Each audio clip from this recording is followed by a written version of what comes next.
क्या बजट 2026-27 में middle class को बड़ी टैक्स राहत मिलेगी या फिर सरकार पुरानी टैक्स रिजीम को पूरी तरह से खत्म करने जा रही है? नमस्कार, मैं आपके साथ विभा उपाध्याय और आप देख रहे हैं न्यूज़ 18 बिहार झारखंड का डिजिटल प्लेटफॉर्म। आज बात उस मिडिल क्लास की होगी जिसे हर बार टैक्स स्लैब को लेकर सबसे ज्यादा राहत की उम्मीद होती है। तो क्या इस बार राहत के साथ ये बजट आएगा? अगर आप भी सैलरीड हैं या टैक्स देते हैं तो ये वीडियो आपके लिए बहुत ज़रूरी है। केंद्रीय बजट 2026-27 जैसे जैसे नज़दीक आ रहा है, टैक्स पेयर्स के मन में सवालों की जैसी एक बाढ़ सी आ गई हो। एक तरफ लोग टैक्स में छूट की उम्मीद लगाए बैठे हैं तो दूसरी तरफ ये चर्चा तेज है कि क्या सरकार पुराने इनकम टैक्स सिस्टम को बंद कर देगी। फिलहाल भारत में दो टैक्स रिजीम हैं, एक तो पुराना टैक्स रिजीम और दूसरा नया टैक्स रिजीम। सरकार पिछले कुछ सालों से नए टैक्स रिजीम को प्रमोट कर रही है।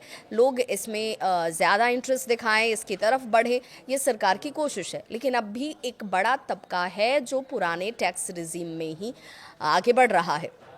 यहाँ तक कि फाइनेंशियल ईयर 2025-26 से नया टैक्स रिजीम डिफ़ॉल्ट बना दिया गया। अब ऐसे में मतलब अगर आप अपने खुद से कोई विकल्प नहीं चुनते हैं तो अपने आपका टैक्स रिजीम जो है वो नया टैक्स सिस्टम को लागू कर देगा।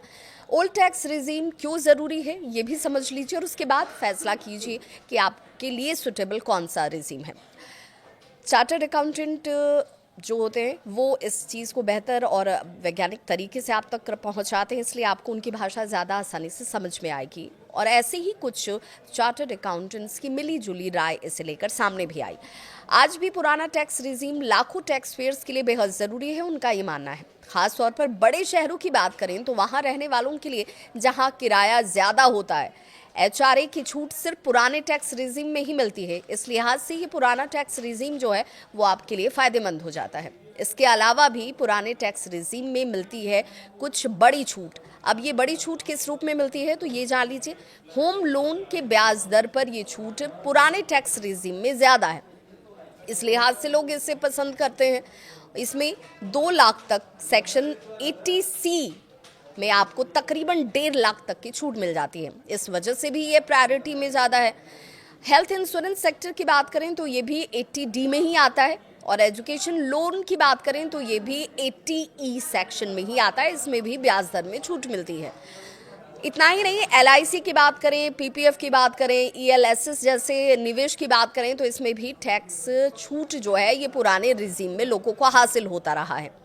अब ये सब फायदे अगर हटे तो मिडिल क्लास पर टैक्स का बोझ स्वाभाविक तौर पर है कि बढ़ जाएगा। वहीं नया टैक्स रिजीम ज़्यादा सरल है। अब इसकी खास बात यह है कि आपको बहुत सारी पेचीदगियां नहीं होती है। नए टैक्स रिजीम में आपको कुछ करना नहीं होता है और इसलिए भी लोग इसे चुनाव के तौर पर देखते हैं।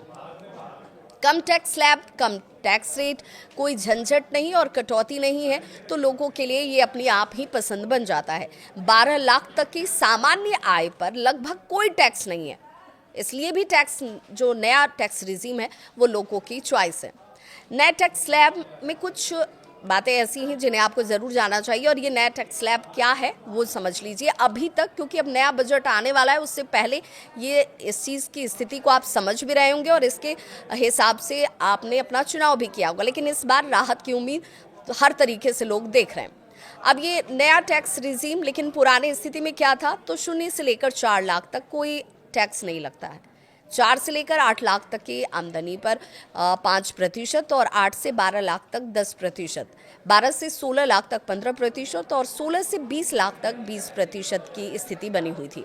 20 से 24 लाख में 25% और 24 लाख से ऊपर जितने भी कमाई वाले लोग हैं जिनके आय 24 लाख पर एनम से ज़्यादा है उन पर 30%।